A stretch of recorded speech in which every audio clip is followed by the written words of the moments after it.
Okay student, હવે કાલે આપણે નર પ્રજનન તંત્ર સુધી કમ્પ્લીટ કર્યું હતું. હવે આજે આજનો ટોપિક શું છે?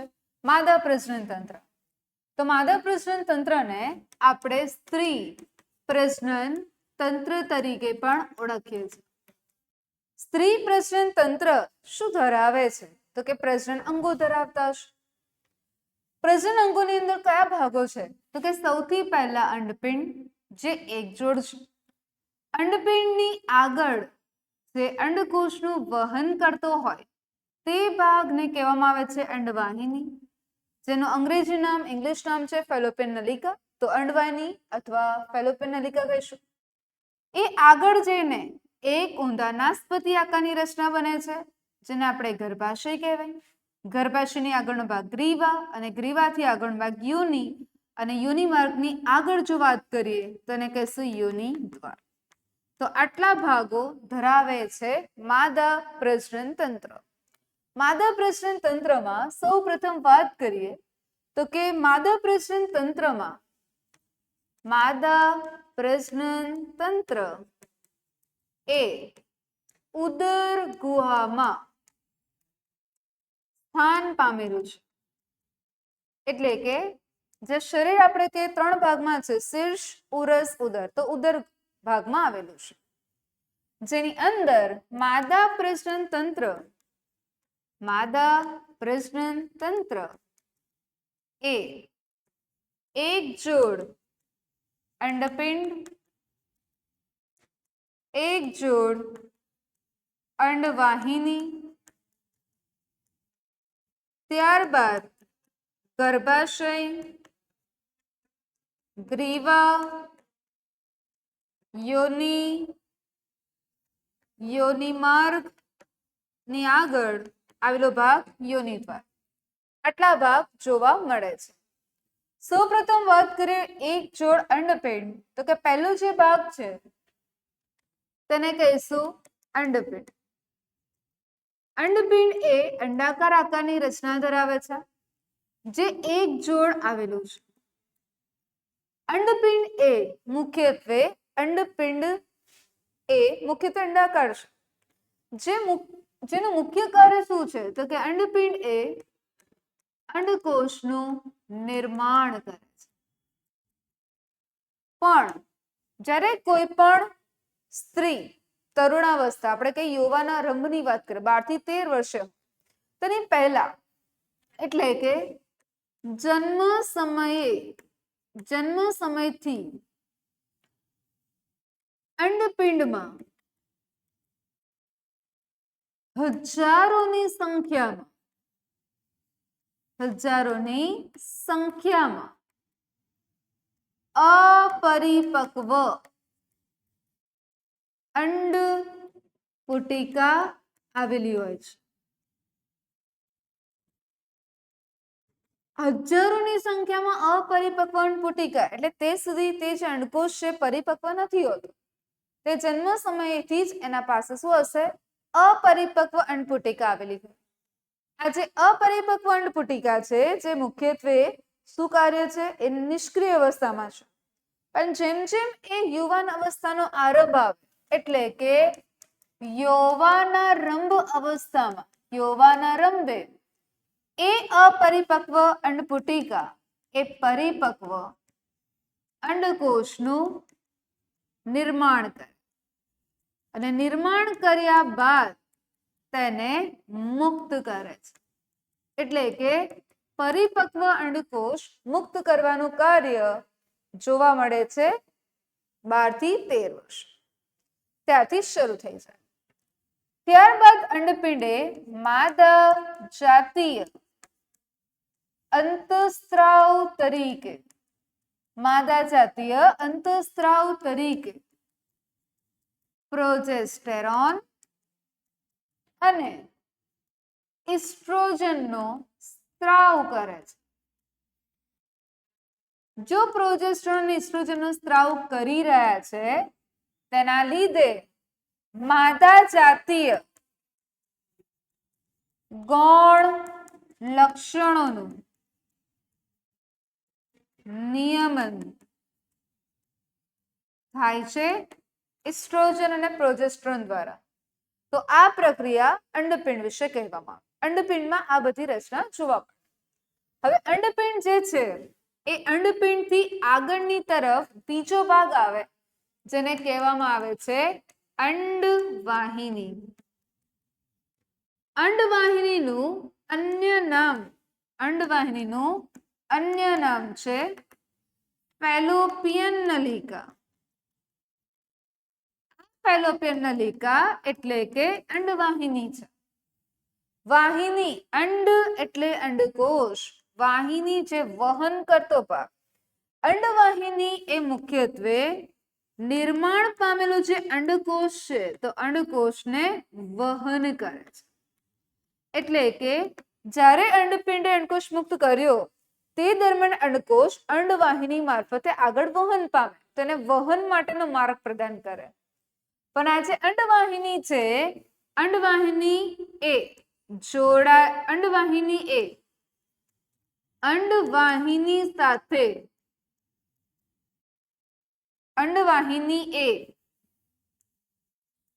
અંડપિંડ સાથે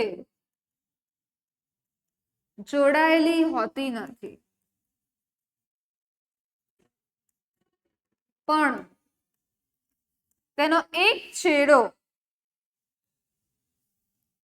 અંડવાહિનીનો એક છેડો જે પાતળો હોય તો અંડવાહિનીનો એક છેડો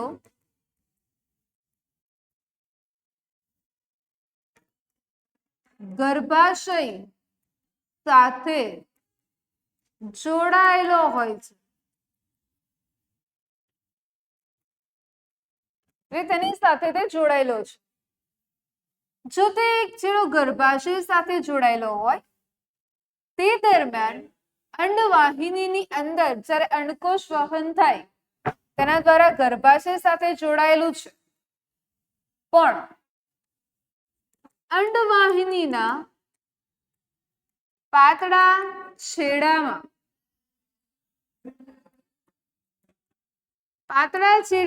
અગ્રભાગે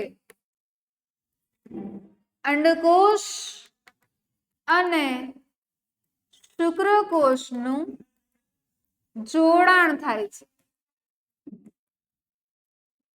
તો અંડપિંડ અને અંડકોશનું જોડાણ એ અંડવાહિનીના પાતળા છેડાના અગ્રભાગે થતું જોવા મળે. જે આગળનો જે ભાગ જોવા મળી રહ્યો છે તેની અંદર મુખ્યત્વે અંડકોશ અને શુક્રકોશનું જોડાણ થાય. તે જે વિસ્તાર છે તેને કહેશું ઇથમસ અને તુંબિકા જોડાણ સ્થાન. કારણ કે અંડવાહિનીમાં મુખ્યત્વે તેના 3 ભાગો હોય છે. કયા કયા? તો કે પહેલો જે ભાગ છે તે આપણો પહેલો જે પહોળો વિસ્તાર હોય તેને અંડવાહિન નિવાપ કહેવાય. અંડવાહિન નિવાપથી જો આગળ જઈએ તો એ જેમ જેમ આગળની તરફ જે ઇથમસ અને તુંબિકા વિસ્તાર આવે, જેને આપણે ઇથમસ અને તુંબિકા જે જોડાણ વિસ્તાર છે ત્યાં અંડકોશ અને શુક્રકોશ જોડાય તો ફલનની પ્રક્રિયા થઈ શકે. માટે તેના અગ્રભાગે શું થાય છે? ફલનની પ્રક્રિયા થતી જોવા મળે છે. હવે ઇથમસ તુંબિકાનું જે જોડાણ સ્થાન તો થયું, હવે એની આગળનો જે ભાગ છે તેને કહેવામાં આવે છે ગર્ભાશય. ગર્ભાશય શું છે? તો કે અંડવાહિની આગળ ભેગી મળીને ગર્ભાશયનું નિર્માણ કરે છે. અને ગર્ભાશય એ મુખ્યત્વે કેવી રચના છે? તો કે તે રચના માંસલ છે એટલે પોચી હશે. બીજું, તે ઊંધા નાસપતિ આકારની રચના ધરાવે છે અને તે સ્થિતિસ્થાપક છે. તો આ રીતે માંસલ, ઊંધા નાસપતિ આકારનું અને જે સ્થિતિસ્થાપક રચના ધરાવતા હોય છે ગર્ભાશય, અને જે ઊંધા નાસપતિ આકારની રચના હોય. હવે આ જે ગર્ભાશય છે એ ગર્ભાશયનું મુખ્ય કામ શું છે?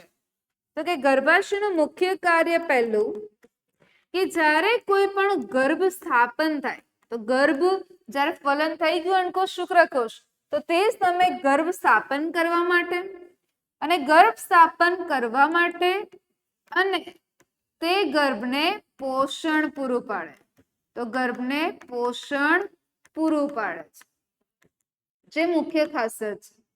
જો ફલન નહીં થાય તો માસિક ચક્ર પણ માસિક સ્ત્રાવ પણ શરૂ થાય, તો એના માટે મુખ્ય જવાબદાર છે ગર્ભાશય. ગર્ભાશયથી આગળનો જે ભાગ છે એ ગર્ભાશયથી આગળના ભાગને કહેવાય ગ્રીવા. તો ગ્રીવા શું છે? તો કે ગર્ભાશયના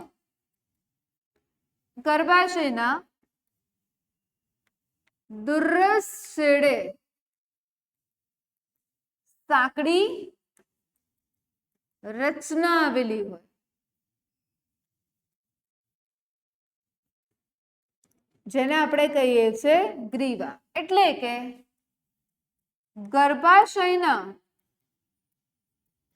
દુર્રસ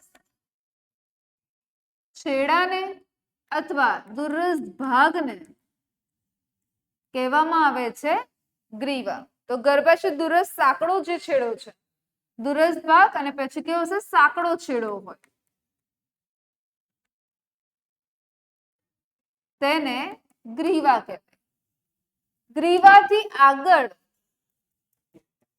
ગ્રીવાથી આગળ હોય છે યોનિ. તો ગ્રીવાથી આગળ યોનિ, ત્યારબાદ યોનિ માર્ગ અને યોનિ માર્ગે યોનિ દ્વારા બહાર નીકળે છે. હવે આજે જોવા મળે છે યોનિ દ્વાર, તેમાં શું થાય? તો કે જ્યારે કોઈ પણ નર અને માદા, તો કે પુરુષ અને નર, આપણે એક જ શબ્દ બોલીએ, સ્ત્રી અને માદા એક જ કહેવાય. તો જ્યારે નર અને માદા જ્યારે પ્રજનનની પ્રક્રિયા કરે, એટલે સમાગમની પ્રક્રિયા કરે, ત્યારે નર એ શિશ્ન દ્વારા શુક્રકોષોને યોનિ માર્ગમાં ઠાલવે છે. તો આ પ્રકારની પ્રક્રિયા જોવા મળે છે, જેથી શુક્રકોષ સરળતાથી આગળ વહન કરી શકે છે. તો આ રચનાને શું કહીશું? માદા પ્રજનન તંત્ર અથવા સ્ત્રી પ્રજનન તંત્ર, જે તમને આકૃતિ સહિત આપણને ખબર હોવી જોઈએ. હવે તેની પછી હવે અંડકોષ ઉત્પન્ન થયા, શુક્રકોષ ઉત્પન્ન થયા, વગેરે વગેરે તો થયા, પણ હવે અંડકોષ અને શુક્રકોષ વહન થઈ ગયા પછી શું થશે? તો કે અંડકોષ અને શુક્રકોષ જેમ જેમ મળે, તો તેમ તેમ આગળ નવી પ્રક્રિયા શરૂ થાય. એટલે કે શું? હવે ફલનની પ્રક્રિયા થાય. ફલન એટલે શું? ફલન થઈ ગયા બાદ અંદર કઈ પ્રક્રિયા થતી હોય? તો કે સૌ પ્રથમ નવો ટોપિક આવે છે ગર્ભ સ્થાપન થી બાળ જન્મ સુધીની પ્રક્રિયા, જેના માટે ગર્ભ સ્થાપન કરવા માટે પહેલા ફલનની પ્રક્રિયા થવી જોઈએ. ફલનની પ્રક્રિયામાં શું થઈ રહ્યું છે? તો કે સૌ પ્રથમ જ્યારે નર અને માદા જ્યારે સમાગમની પ્રક્રિયા, એટલે કે કહેવામાં આવે છે મૈથુનની ક્રિયા કરે, ત્યારે નર એ માદાના શરીરમાં શુક્રકોષોને દાખલ કરે છે, જે દરમિયાન નરના શુક્રકોષો માદાના શરીરમાં પ્રવેશે છે. બરાબર. હવે જેમ કીધું શિશ્ન દ્વારા જે માદાના શરીરમાં દાખલ કરતો, હવે એ અંદર દાખલ થયા. હવે આ જે શુક્રકોષો છે એ શુક્રકોષો પૂંછડીનો ઉપયોગ કરીને શુક્રકોષો ગતિ કરીને માદાના અંડવાહિનીના ભાગ તરફ જાય છે. તો ગતિ કરીને માદાના અંડવાહિનીના ભાગ તરફ જાય છે, જ્યાં અંડવાહિનીના અગ્રભાગે એટલે કે ઇથમસ અને તુંબિકા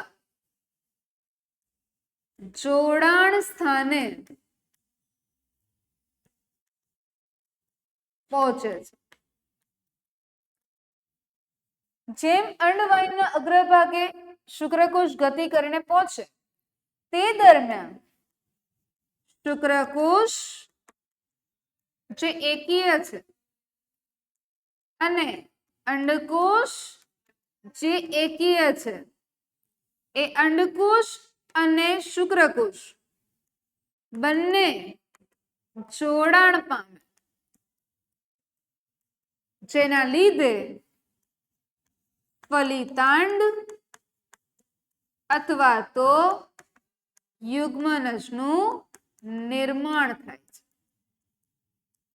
એટલે કે શુક્રકોષ અંડકોષ નરજન્યુ માદાજન્યુ બંને જોડાણ પામે, જે ક્રિયાને ફલન કહે છે. તો ફલન દ્વારા બનતી રચનાને શું કહેવામાં આવે છે? ફલિતાંડ. પણ જે નર અને માદાજન્યુ જોડાયા તેને આપણે શું કહીશું? ફલનની પ્રક્રિયા. તો આ પ્રક્રિયા ક્યાં થાય છે? અંડવાહિનીનો જે આગળનો ભાગ જે સાંકડો છે એ સાંકડા ભાગે કેવો છે રચના? પાતળી રચના છે. એ વિસ્તાર જે ઇથમસ તુંબિકા વિસ્તાર કહેવામાં આવે, એ ઇથમસ તુંબિકા સ્થાન પર જ આ બંનેનું જોડાણ થાય અને તેના દ્વારા નરજન્યુ માદાજન્યુ જોડાશે, શુક્રકોષ અંડકોષ જોડાશે, જેના કારણે એ જે પ્રક્રિયા જોડાણ થવાની પ્રક્રિયા છે તેને ફલન કહેવાય. અને ફલન દ્વારા શુક્રકોષનું એન અંડકોષનું એન જ્યારે બંને રચના જોડાય તો તેને શું કહીશું? ફલિતાંડ. તો આમ ફલિતાંડ એ અંડકોષ અને શુક્રકોષ બંને જોડાતા દ્વિકીય રચના પ્રાપ્ત કરે. તો આ પ્રકારની ઘટનાને આપણે શું કહે છે? ફલન. પણ હવે ફલન થઈ ગયા પછી શું થાય? તો કે ધીમે ધીમે અંડકોષ આગળની તરફ ગતિ કરે. તો માની લો કે આ જે ગર્ભાશય છે એ ગર્ભાશય પાસે જ્યારે અંડકોષ શુક્રકોષ આગળની તરફ ગતિ કરીને આવી રહ્યા છે, તો તે દરમિયાન અહીંયાથી ગતિ કરીને આવી રહ્યા છે અંડકોષ, અહીંયાથી શુક્રકોષ આગળ ગતિ કરીને આવે છે. હવે અંડકોષ અને શુક્રકોષનું જોડાણ જો અહીંયા પાતળા જે ગર્ભાશય નજીક છેડો છે ત્યાં થાય તો અને તો જ ફલન થાય. હવે અહીંયા ફલન થઈ ગયું એટલે કે શું?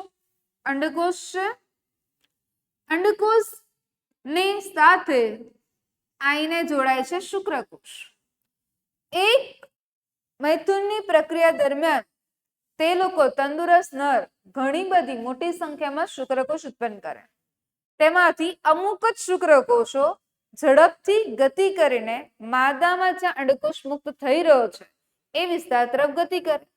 અમુક જે શુક્રકોષ છે એ ડાબી બાજુ, અમુક લોકો જમણી તરફ, બંને તરફ જશે. પણ તેમાંથી કોઈ એક કે બે શુક્રકોષ એ માદાના અંડકોષ સાથે જોડાય અને એમાં પણ મોટા ભાગે એક જ અંડકોષ સાથે એક જ શુક્રકોષ જોડાય. અને આ જ્યારે જોડાણ થઈ ગયું એટલે કે ફલિતાંડ બન્યું. હવે આ જે ફલિતાંડ બની રહ્યું છે તો ફલિતાંડ એટલે કે કહેવામાં આવે છે યુગ્મનજ અથવા તો તેને કહીશું ફલિત અંડકોષ. જે અફલિત હતો હવે કેવો ફલન થઈ ગયો તેને કહીશું ફલિત અંડકોષ, જે બની રહ્યું છે અહીંયા વિસ્તારમાં. હવે આ જે ફલિત અંડકોષ છે એટલે કે યુગ્મનજ ધીમે ધીમે પોતાનું કોષ વિભાજન કરવાની શરૂઆત કરે. એટલે આ જે કોષ છે 1 નું 2, 2 નું 4, 4 નું 8, 8 નું 16 આ રીતે વારંવાર વિભાજન થાય અને આ જે વિભાજન કરી રહ્યા છે તેના કારણે તે જગ્યા પર કોષ વિભાજનની શરૂઆત થાય. જો કોષ વિભાજન થઈ ગયા, કોષનો સમૂહ રચાવ, તે રચનાને શું કહીશું આપણે? ગર્ભ તરીકે ઓળખી શકાય. શું કહેવાશે? ગર્ભ તરીકે ઓળખી શકાય. અને આ ગર્ભ ધીમે ધીમે ધીમે ગર્ભ ધારણ કરવા માટે એ ધીમે ધીમે ગતિ કરીને આગળ વધશે અને જે બાકીના જે શુક્રકોષો છે એ ટૂંક સમયની અંદર 5 થી 6 કલાકની અંદર ટૂંક સમયમાં તે બધા જ તેના ફેગોસાઇટોસ એટલે ઘન ભક્ષણ થઈ જાય. એટલે એક અંડકોષ એક શુક્રકોષ જોડાણ થયા બાદ યુગ્મનજ ધીમે ધીમે ગતિ કરીને ગર્ભાશય તરફ આવે છે. હવે ગર્ભાશય તરફ જે વખતે આવી રહ્યું છે તે દરમિયાન ગર્ભાશયનું જે અંદરનું સ્તર છે, કયું સ્તર? ગર્ભાશયનું અંદરનું સ્તર, જેને અંતઃસ્તર કહેવાય, એ ધીમે ધીમે જો ગર્ભ નીચેની તરફ આવે તો ગર્ભાશયનું સ્તર આખું ગર્ભને શું કરે છે? આવૃત કરે. આવૃત કરતા એ સ્તર જાડું બનશે અને તેના અંદર રુધિર પુરવઠો સભર હશે એટલે એ આખું સ્તર જાડું બને, જેના કારણે ગર્ભ એ અંતઃસ્તર સાથે જોડાણ પામે, જે ક્રિયાને આપણે કહેવામાં આવે છે ગર્ભસ્થાપન. તો આ પ્રક્રિયા આ રીતે થતી હશે. સૌપ્રથમ સ્ટાર્ટ કરીએ ફરીથી કે ફલિતાંડ અને યુગ્મનજ જે બની રહ્યું છે ઇથમસ સ્તંભિકા જોડાણ સ્થાને અંડવાહીના ભાગે જોવા મળે ત્યાંથી શરૂ થાય. એટલે કે ફલિતાંડ યુગ્મનજ હવે ક્રમશઃ કોષ વિભાજન પામે છે અને કોષ વિભાજન પામે એટલે કે કોષોનો સમૂહ રચે છે. હવે આ કોષોનો સમૂહને તે ગર્ભ તરીકે ઓળખીએ છીએ અને આ પણ ડાયરેક્ટ નથી બનતું. પહેલા 2 કોષ બને, પછી 4 બને, પછી 8 બને, 16 બને, 32 બને, 32 કરતા વધુ બને, જેને મોરુલા, બ્લાસ્ટુલા, ગસ્ટુલા એવા પીરિયડ કહીએ છીએ. તો આ બધું અંદર થાય એટલે ક્રમશઃ કોષ વિભાજન પામીને તે કોષનો સમૂહ રચે છે. હવે આ કોષનો સમૂહ જો ગર્ભ તરીકે ઓળખાય, હવે તે ગર્ભ ગતિ કરીને, હવે ગર્ભ શું કરે છે? આગળ વધીને ગર્ભાશય તરફ જાય છે. જો ગર્ભાશય તરફ જાય, જો ગર્ભ આગળ વધીને ગર્ભાશય તરફ જાય તો તે દરમિયાન ગર્ભાશયનું અંતઃસ્તર, જેને આપણે ઇંગ્લિશમાં એન્ડોમાયોમેટ્રિયમ કહે છે,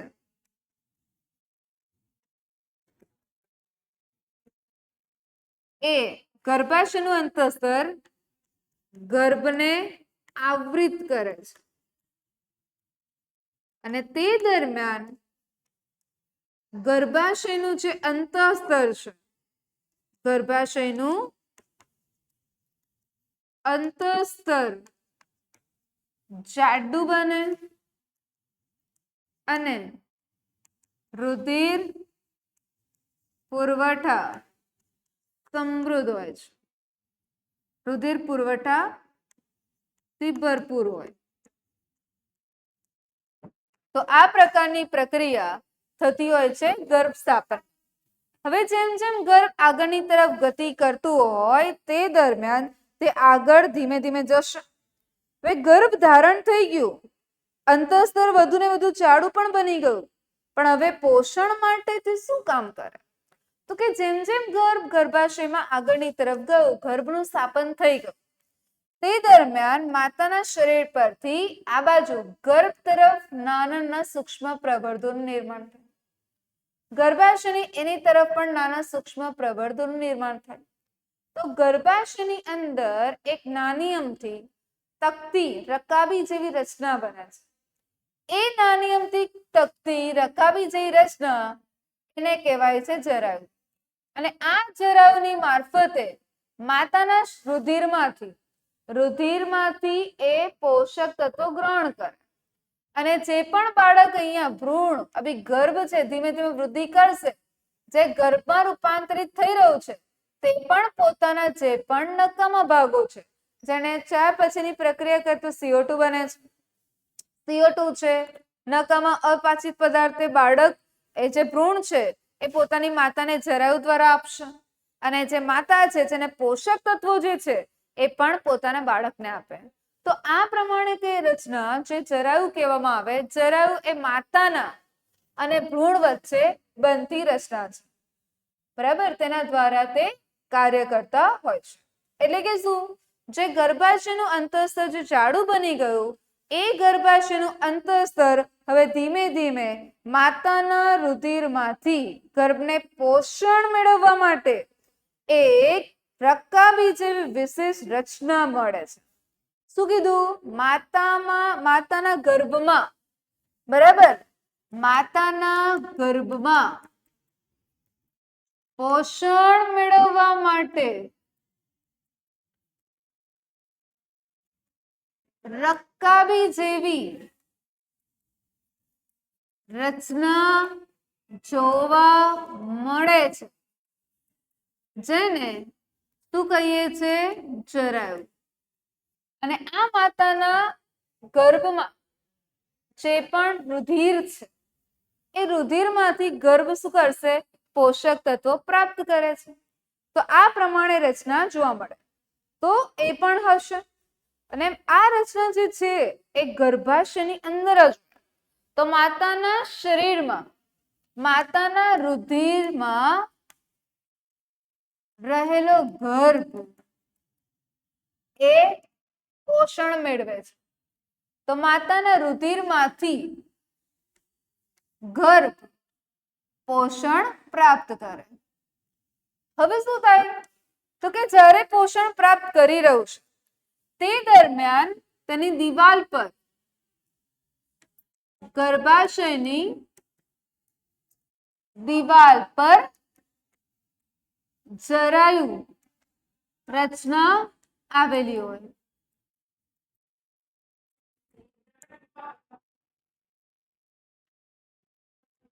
હવે ગર્ભાશયની દિવાલ જે છે જેમાં ગર્ભ જે જોવા મળે છે એ ગર્ભ મુખ્યત્વે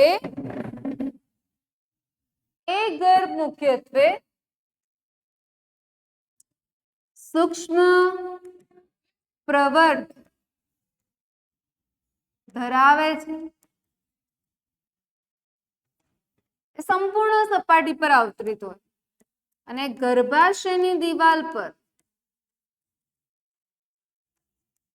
ભ્રૂણ તરફ પ્રવર્ધમય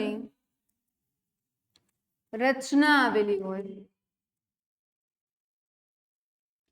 અને આ રચના દ્વારા ભ્રૂણ એ માતાના રુધિરમાંથી પોષક તત્વો મેળવે છે. કયા પોષક તત્વો? તો કે ગ્લુકોઝ, અન્ય દ્રાવ્ય પદાર્થો મેળવે. અને ત્યારબાદ ભ્રૂણમાંથી કાર્બન ડાયોક્સાઇડ, અપાચિત પદાર્થો વગેરે વહન કરે છે. અને આની અંદર જે ભ્રૂણ છે એ માતાના રુધિરમાંથી જે પોષક તત્વો મેળવે છે, તો ગર્ભાશયની દિવાલ જે ભ્રૂણ તરફ પ્રવર્ધમય રચના બનાવે છે જ્યાં રુધિર કોટરો આવેલા હોય છે, તે રુધિરમાંથી જ તે ખોરાક મેળવે છે. અને આમ ધીમે ધીમે જે ભ્રૂણ આ પ્રમાણે CO2 અપાચિત પદાર્થો જરાયુ દ્વારા આપે. માતાના શરીરમાંથી તે ફરીથી ગ્લુકોઝ, અન્ય દ્રાવ્ય પદાર્થો છે રુધિરમાંથી હોય એ શોષણ કરે. તો આ રીતે ખોરાકનું શું કરે છે? આપલે કરતા જોવા મળે છે, જેના કારણે થતું હોય, જેથી આ રીતે પ્રક્રિયા થાય. પણ હવે આખું ભ્રૂણને વિકસવા માટે ભ્રૂણને વિકસવા માટે 9 મહિના જેટલો સમય લાગે છે. એટલે કે 280 થી 288 દિવસ જેટલો સમય લાગે. ત્યાં સુધી માતાના જે પણ રુધિરમાં રહેલા જે પણ પોષક તત્વો છે તે શોષણ કરશે, પોતે વૃદ્ધિ કરશે, વિકાસ કરે. તો ભ્રૂણને વૃદ્ધિ થાય, વિકાસ થાય, લગભગ તેને 9 મહિના જેટલો સમય લાગે, 280 થી 288 દિવસ. અને જેમ જેમ એમ એની વૃદ્ધિ થશે ત્યારબાદ 9 મહિનાના અંતે 9 મહિનાના અંતે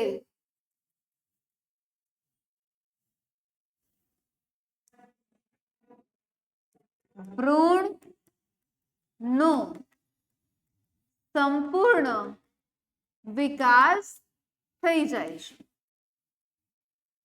હવે જેવો 9 મહિનાનો અંત થઈ જાય, 280 દિવસ 288 દિવસ આસપાસ પહોંચી જાય, એટલે માતાના ગર્ભાશયની અંદર જે ગર્ભાશય છે એ ગર્ભાશય તીવ્ર સંકોચન પામે છે,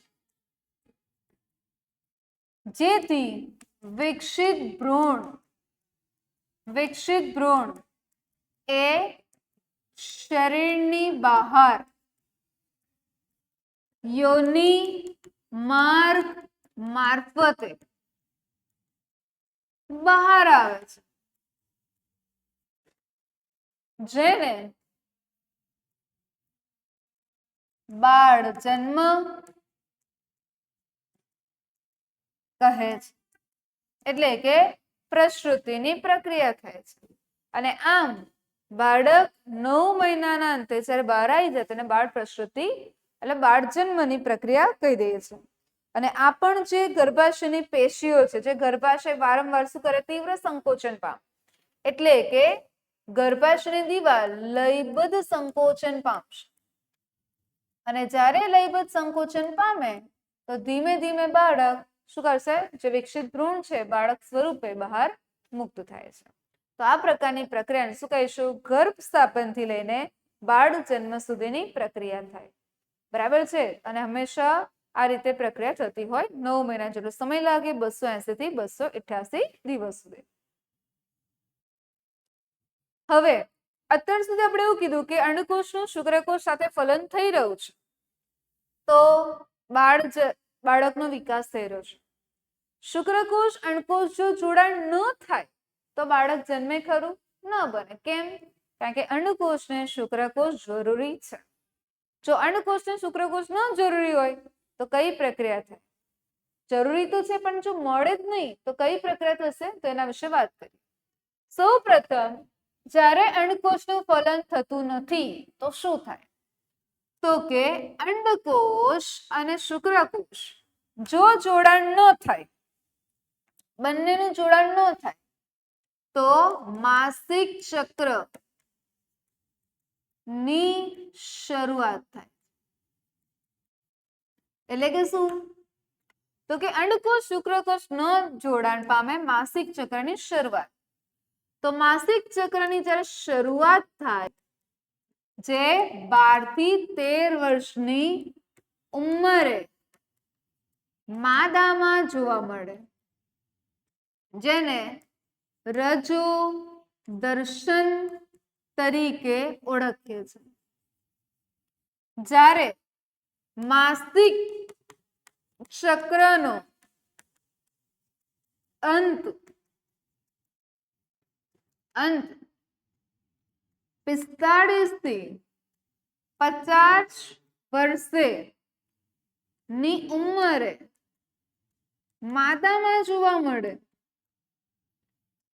તો તેને રજો નિવૃત્તિ અથવા તો મેનોપોઝ તરીકે ઓળખીએ છીએ.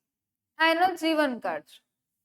એટલે કે 12 થી 13, 45 થી 50 વર્ષ સુધી અંડકોષ ઉત્પન્ન થાય તો ફલન થાય, અને જો ફલન નથી થતું તો માસિક ચક્ર ચાલતું રહે છે.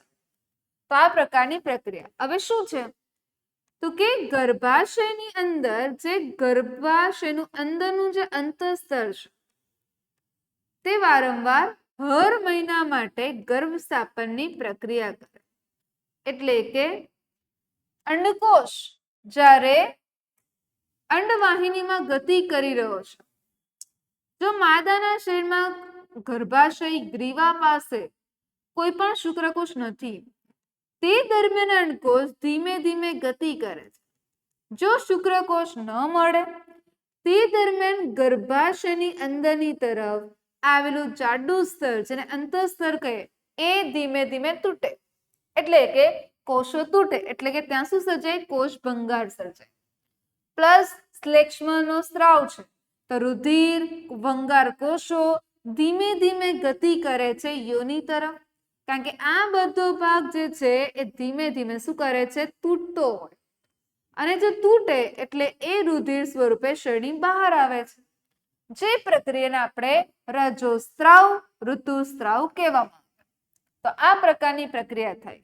અને જ્યારે એ ઋતુસ્ત્રાવ થઈ ગયો ત્યારબાદ ફરી બીજા મહિના માટે અંતઃસ્તર ફરીથી ગર્ભ સ્થાપનની પૂર્વ તૈયારીઓ કરશે, જેથી જો અંડકોષ આવે છે, શુક્રકોષ આવશે તો ફલન માટે એ પોતે અનુકૂળ પરિસ્થિતિ પ્રાપ્ત કરે અથવા એને અનુકૂળ પરિસ્થિતિ આપશે.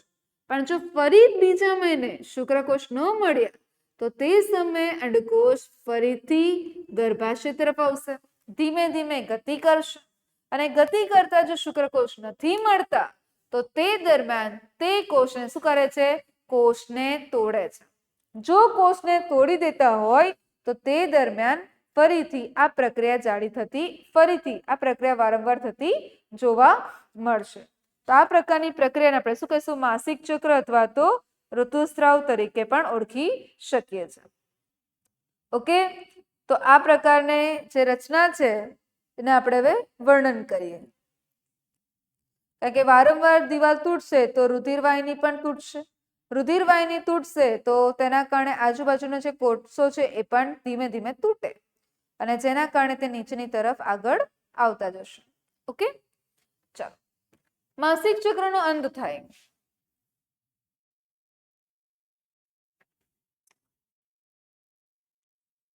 અંડકોષને શુક્રકોષ ન મળતા ગર્ભાશયનું અંતઃસ્તર તૂટે. તેના લીધે કોષ ભંગાર સર્જાય અને જે પણ અફલિત, જે ફલન નથી થયો તે અફલિત અંડકોષ તૂટે અને તે યોની માર્ગ દ્વારા શરીરની બહાર રુધિર સ્વરૂપે, રુધિર અને શ્લેષ્મ સ્વરૂપે શરીરની બહાર નીકળે છે. જે દરમિયાન ગર્ભાશયનું જાડું સ્તર એ રુધિર પુરવઠા સભર છે, એ પણ તૂટે છે અને દર મહિને ગર્ભાશયનું અંતઃસ્તર ગર્ભ સ્થાપનની પૂર્વ તૈયારીઓ કરે છે. એટલે કે હર મહિને અંતઃસ્તર બન્યું, અંડકોષ જોડાય નહીં તો ફરી તૂટી જાય. આ પ્રકારની પ્રક્રિયા થતી હોય. હવે આમાં અને લગભગ ગર્ભાશયની અંદર અંડકોષ લગભગ 1 દિવસ સુધી જીવિત રહે છે. બરાબર, આ પ્રકારે પ્રક્રિયા થાય. પણ જો હવે એ ગર્ભાશયનું અંતઃસ્તર ગર્ભ સ્થાપનની પૂર્વ તૈયારીઓ કરી લીધું, પણ આ ચક્ર 28 થી 30 દિવસના અંતરાલે ચાલે છે.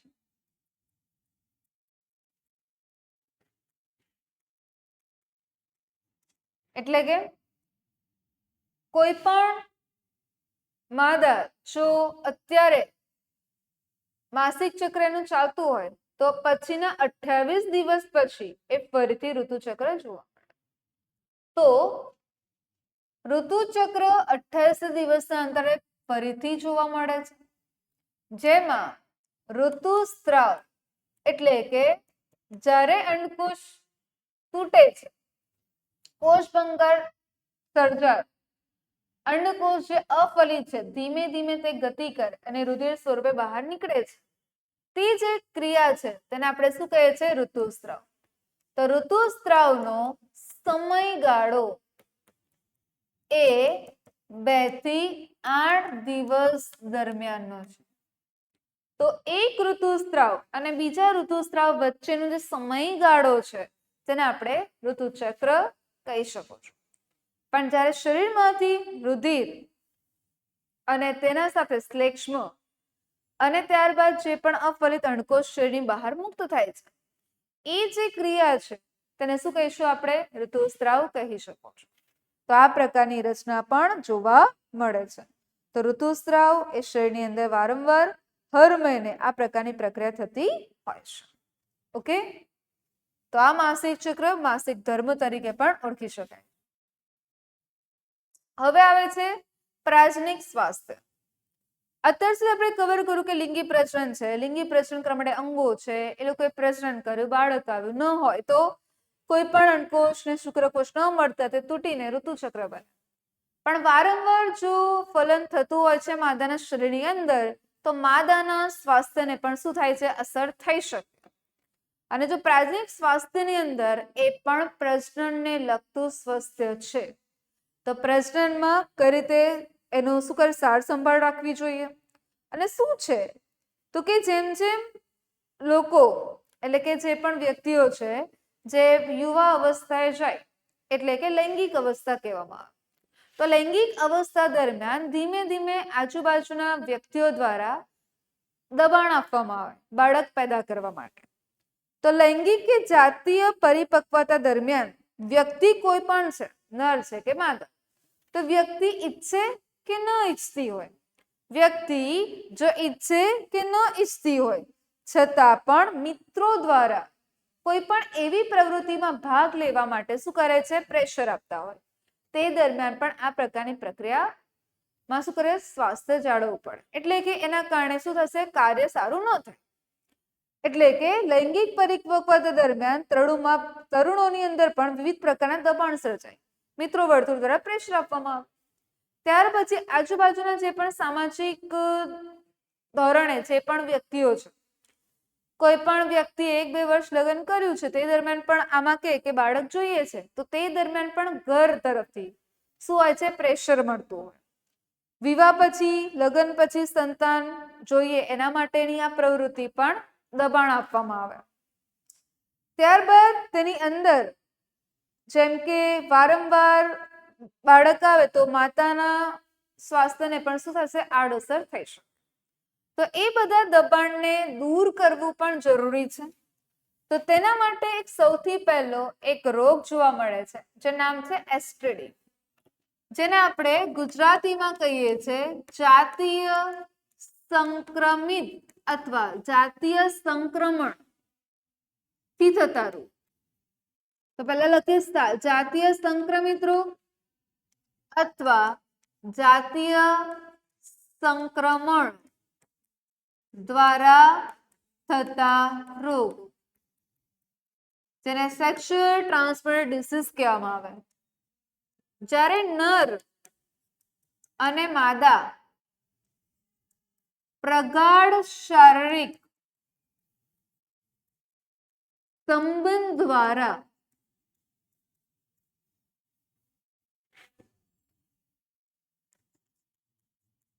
થતો રોગ છે, જેમાંથી નરથી માદામાં, માદાથી નરમાં શું કરે છે? શારીરિક સંબંધો દ્વારા રોગોનો શું થાય છે? ફેલાવ. તો નર અને માદા પ્રગાઢ શારીરિક સંબંધો દ્વારા થતો રોગ અથવા તો તેના દ્વારા ફેલાય છે. આની અંદર જે રોગ છે એ મુખ્યત્વે બે પ્રકારના હોય, જેમાં પહેલો જે રોગ છે તેને આપણે બેક્ટેરિયાજન્ય રોગ કહીએ છીએ અને બીજો આવશે તેને વાયરસ જન્ય રોગ કહેવામાં આવે. બેક્ટેરિયાજન્ય રોગ એટલે કે શું? તો કે જીવાણુજન્ય રોગ. અને વાયરસજન્ય એટલે શું? તો કે વિષાણુજન્ય રોગ. વાયરસજન્ય જે રોગ અને વિષાણુજન્ય રોગ છે એના ઉદાહરણની વાત કરીએ. બેક્ટેરિયામાં છે પહેલું ગોનારિયા અથવા ગોનોરિયા, બીજું નામ છે સિફિલિસ. જ્યારે વાયરસજન્ય રોગ છે એને કહીશું મસા, જે ચામડીની ઉપર ઉપસેલા તલ સ્વરૂપે જોવા મળે. ચામડીની ઉપર ઉપસેલા તલ સ્વરૂપે હોય. અને ત્યારબાદ બીજો છે એડ્સ.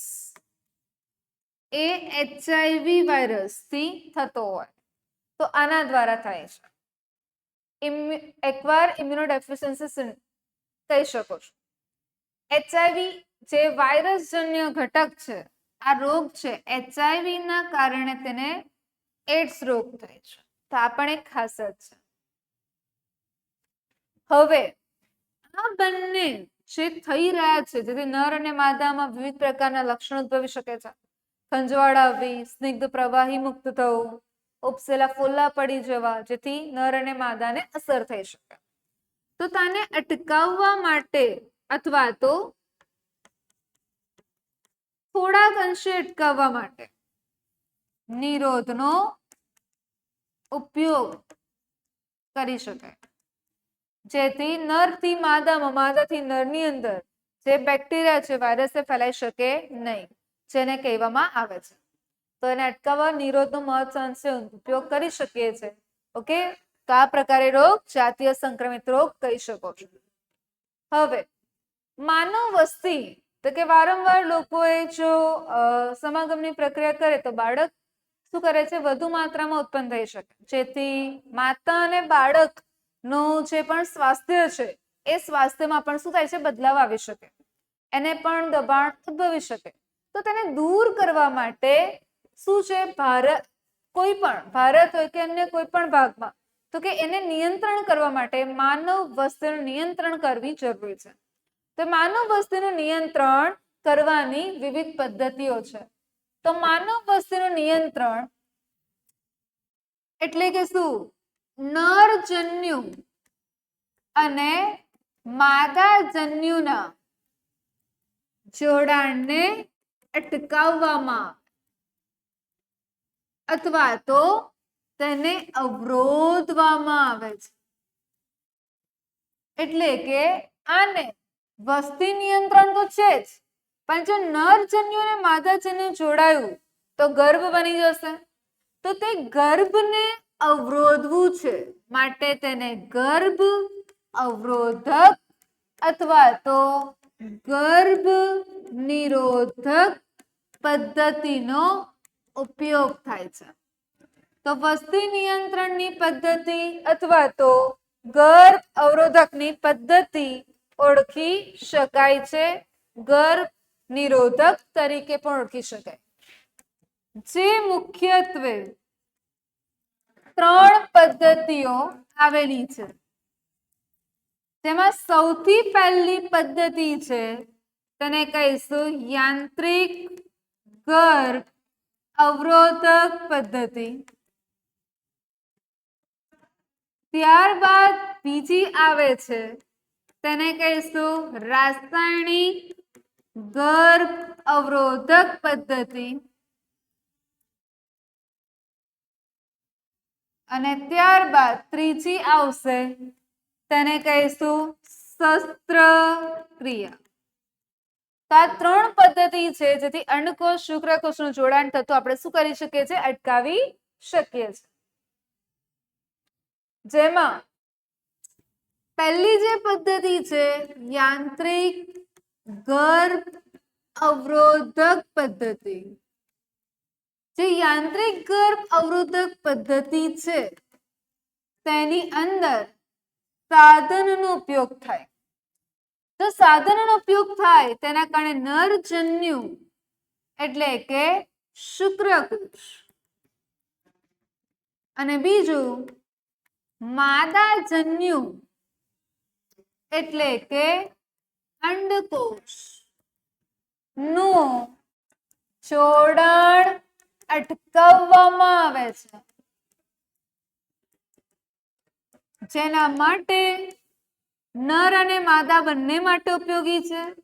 જેથી તેનો નિરોધનો ઉપયોગ આંકડી છે, ત્યાર પછી કોપર ટી છે વગેરેનો ઉપયોગ થાય છે જે નર અને માદામાં છે.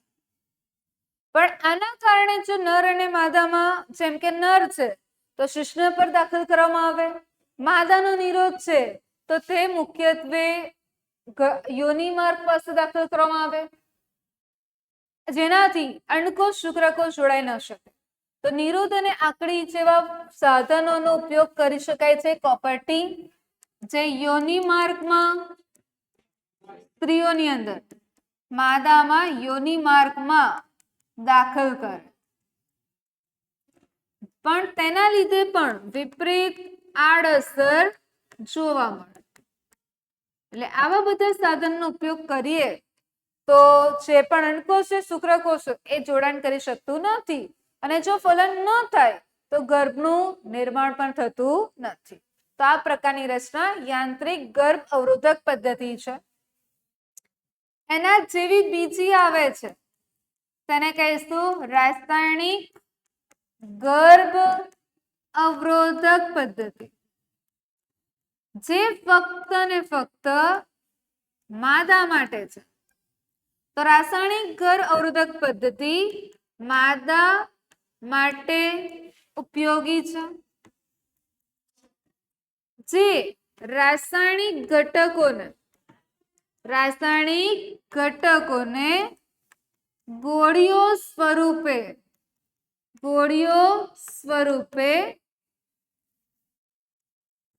લેવામાં આવે. જો ગોળીઓ સ્વરૂપે લેવામાં આવે જેના લીધે માદાના શરીરમાં અંતઃસ્ત્રાવનું અસંતુલન સ્થપાય. એટલે કે અંતઃસ્ત્રાવ અસંતુલિત થાય.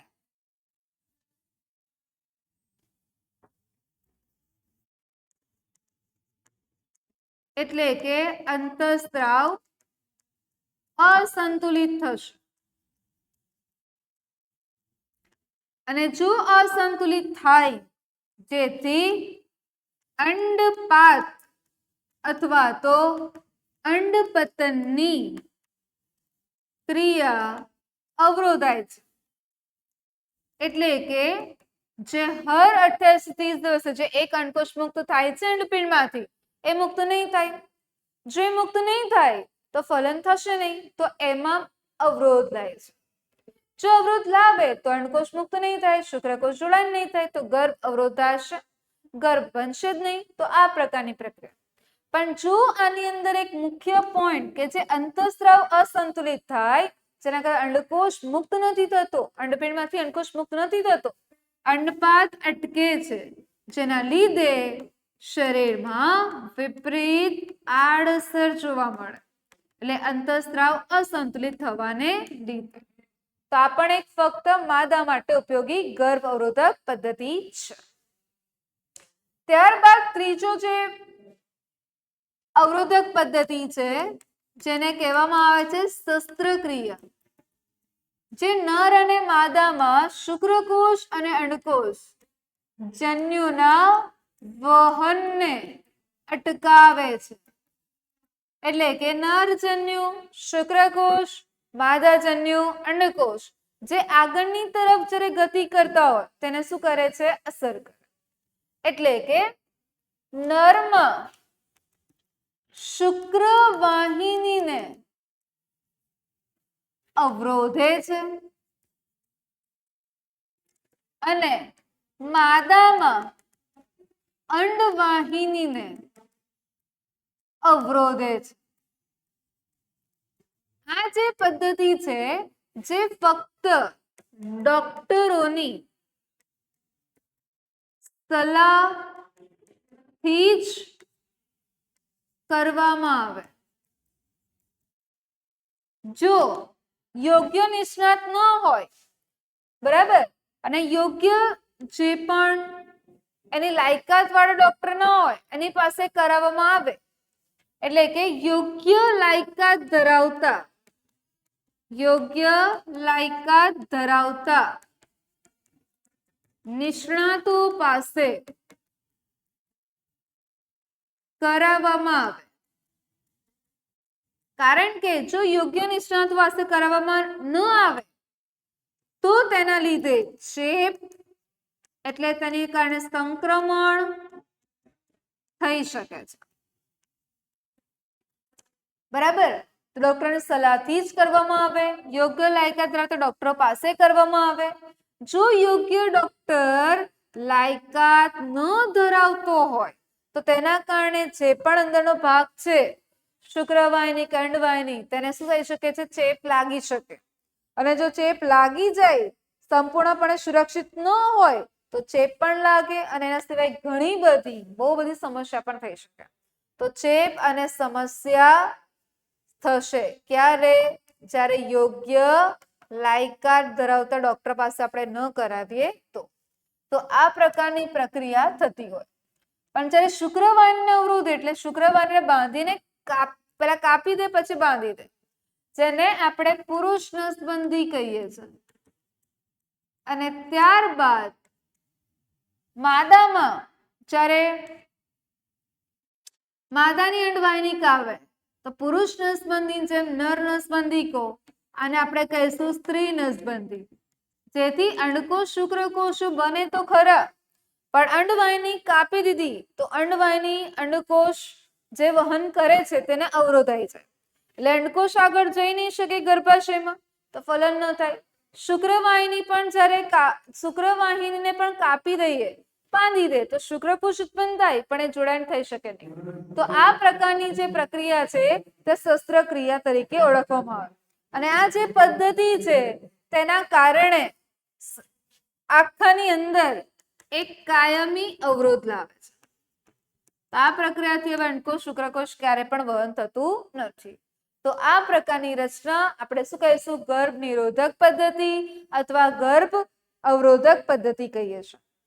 હવે આ બધું કેમ કર્યું? તો કે વસ્તીનું નિયંત્રણ કરવા માટે.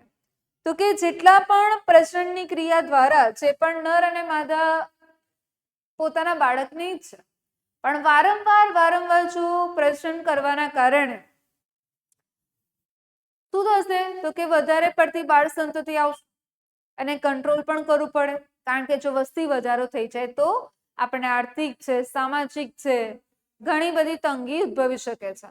તો એ બધાથી પહોંચી વળવા માટે આ બધી ગર્ભ અવરોધક પદ્ધતિ અપનાવવી પડે.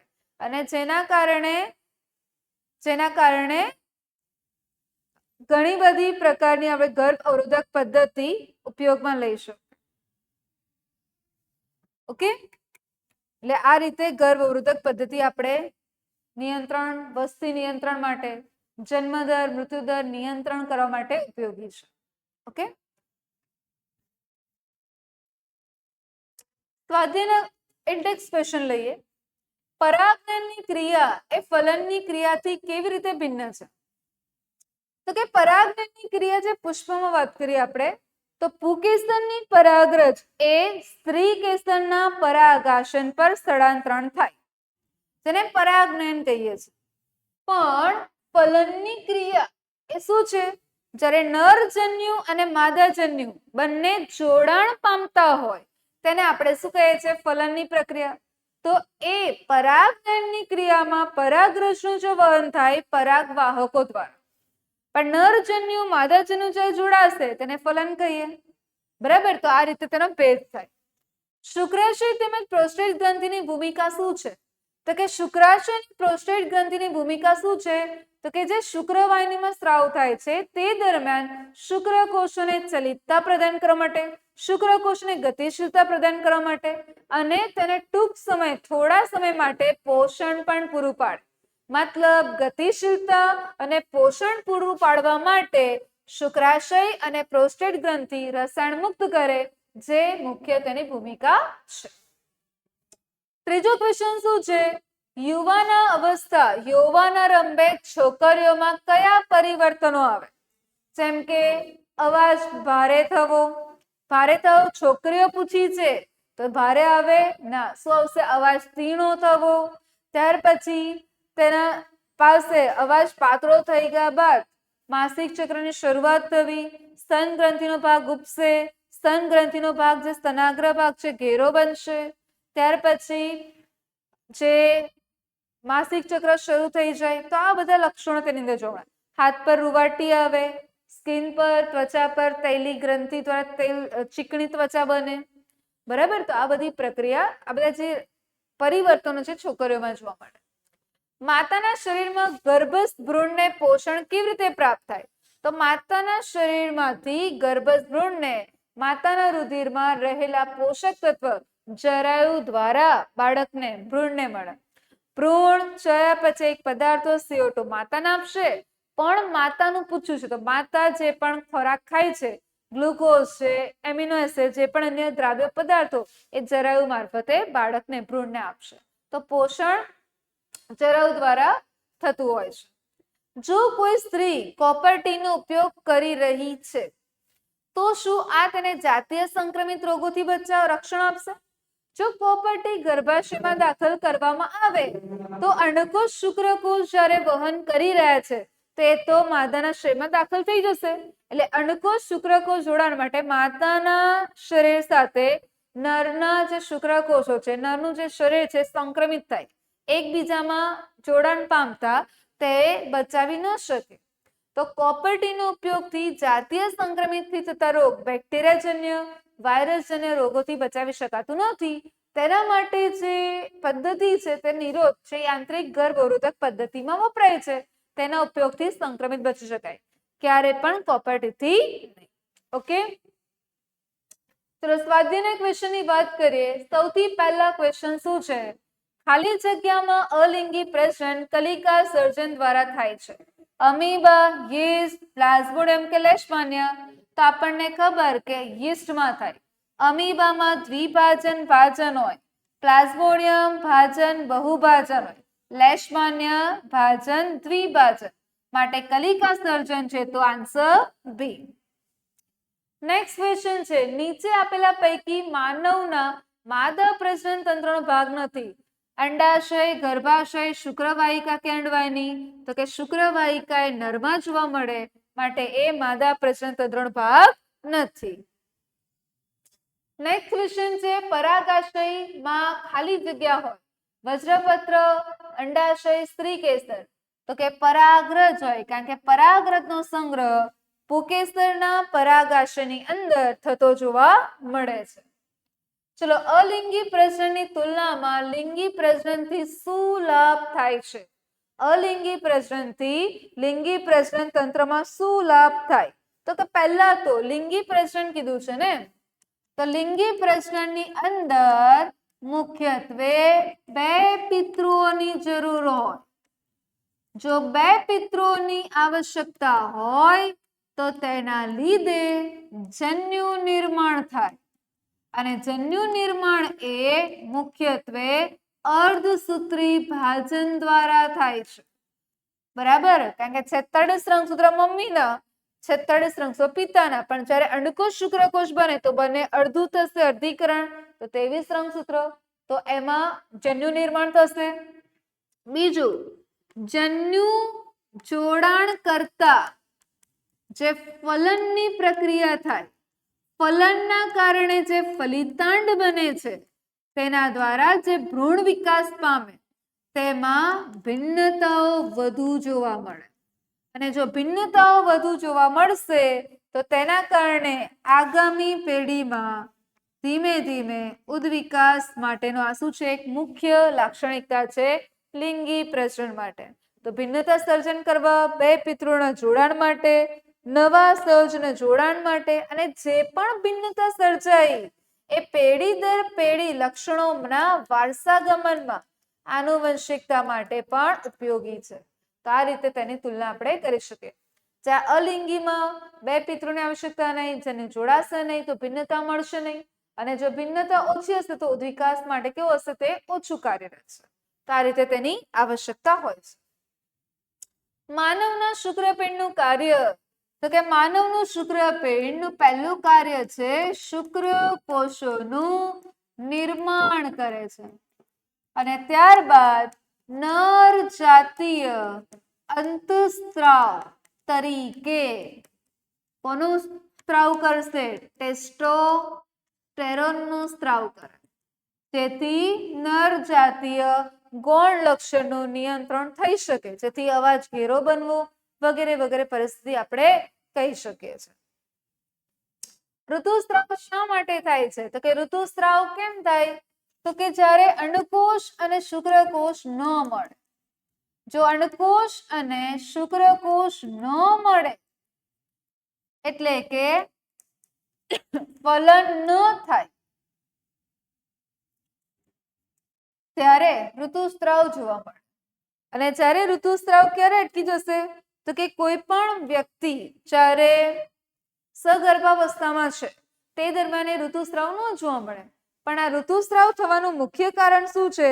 તો કે તે મુખ્યત્વે જ્યારે અંડકોષ શુક્રકોષ જોડાણ ન પામે તેના લીધે ગર્ભાશયની અંદરની જે દિવાલ છે, ગર્ભાશયની આંતરિક દિવાલ એટલે કે અંદરની દિવાલ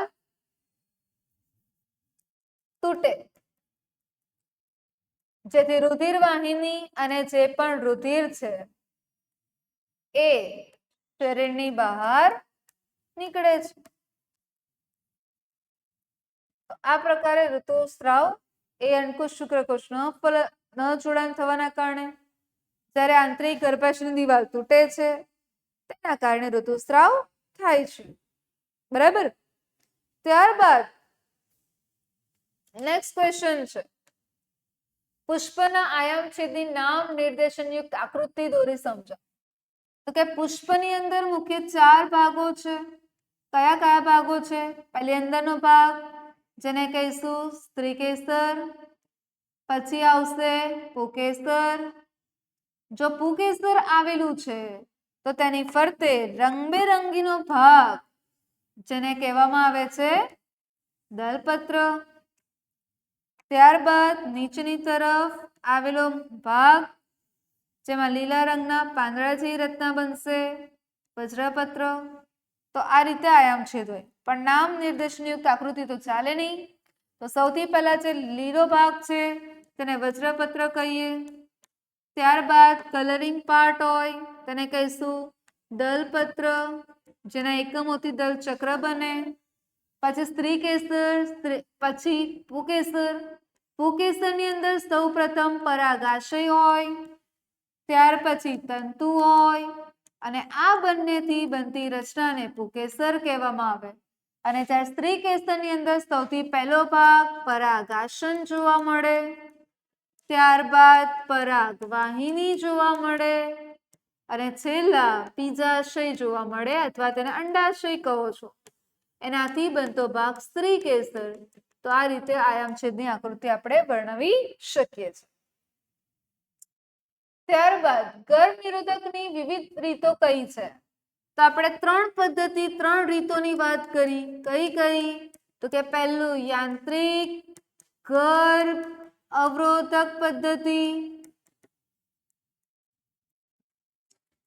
ત્યારબાદ રાસાયણિક ગર્ભ અવરોધક પદ્ધતિ અને ત્યારબાદ ત્રીજો ભાગ આવે છે શસ્ત્રક્રિયા, જેના દ્વારા અંડકોષ શુક્રકોષ જોડાણ નથી થતું. કોપરટી, આંકડી, લિપસ લૂપ નિરોધનો ઉપયોગ યાંત્રિકમાં થાય, રાસાયણિકમાં વિવિધ પ્રકારની ગોળીઓ લેવામાં આવે, અંતઃસ્ત્રાવ અસંતુલિત થાય, શસ્ત્રક્રિયામાં નર અને માદાનો જે પણ વાહિનીઓ છે તેને અવરોધવામાં આવે, જેથી વહન થતું નથી નરજન્યુ માદાજન્યનું, એ પદ્ધતિ છે. એક કોષીય તેમજ બહુકોષીય સજીવોની પ્રજનન પદ્ધતિમાં શું ફેર છે, શું તફાવત? તો કે એક કોષીય સજીવો, જે આપણે એક્ઝામ્પલ વાત કરી અમીબા, લેશમાનિયા, તો અમીબા, લેશમાનિયા જેવા સજીવો જે છે એ એક કોષીય સજીવ છે. એ એક કોષીય સજીવોની અંદર તે કોષ વિભાજન કરે, એટલે કે ભાજનની પ્રક્રિયા કરે છે, બરાબર. તે એક પ્રકારનું અલિંગી પ્રજનન છે, તેના દ્વારા થાય. પણ જ્યારે બહુકોષીય સજીવ, જેની અંદર વિવિધ પ્રકારના કોષોથી બની રચના છે, તો તે લોકો ભાજનથી ન કરી શકે, તો તે લોકો માટે વિશિષ્ટ રચના આવેલી હોય, એટલે કે તે નરજન્યુ માદાજન્યુ નું જોડાણ કરી શકે. અને જો નર અને માદાજન્યુનું જોડાણ થાય, એટલે કે ફલનની પ્રક્રિયા, એ લિંગી પ્રજનન દ્વારા થાય. તો નર અલિંગી પ્રજનન એ એક કોષી સજીવમાં, અને જ્યારે બહુકોષી સજીવોની અંદર લિંગી પ્રજનન થી, એ બંનેમાં પ્રજનન પદ્ધતિઓ અલગ જોવા મળે છે. ત્યારબાદ છે પ્રજનન કોઈ જાતિની વસ્તીની સ્થાયીતામાં કઈ રીતે મદદરૂપ છે? તો કે જ્યારે કોઈ પણ સજીવ એ પ્રજનનની પ્રક્રિયા કરશે, જ્યારે કોઈ પણ પ્રજનનની પ્રક્રિયા કરે છે, ત્યારે નવી ને નવી બાળ સંતતિ બનતી હોય.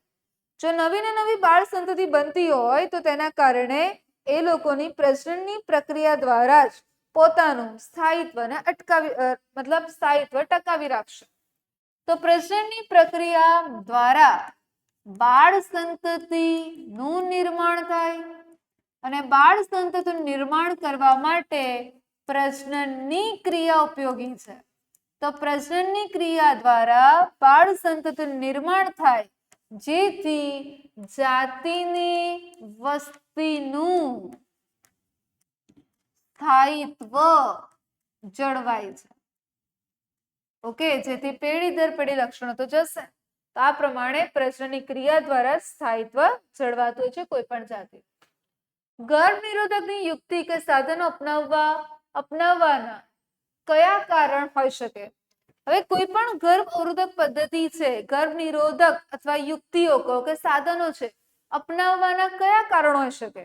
તો કે વારંવાર જો કોઈ પણ અનિશ્ચિત ગર્ભ ધારણ થઈ જાય, કે નતા ઈચ્છતા છતાં પણ ગર્ભ રહી ગયો, તો અનિશ્ચિત કારણોસર, બરાબર.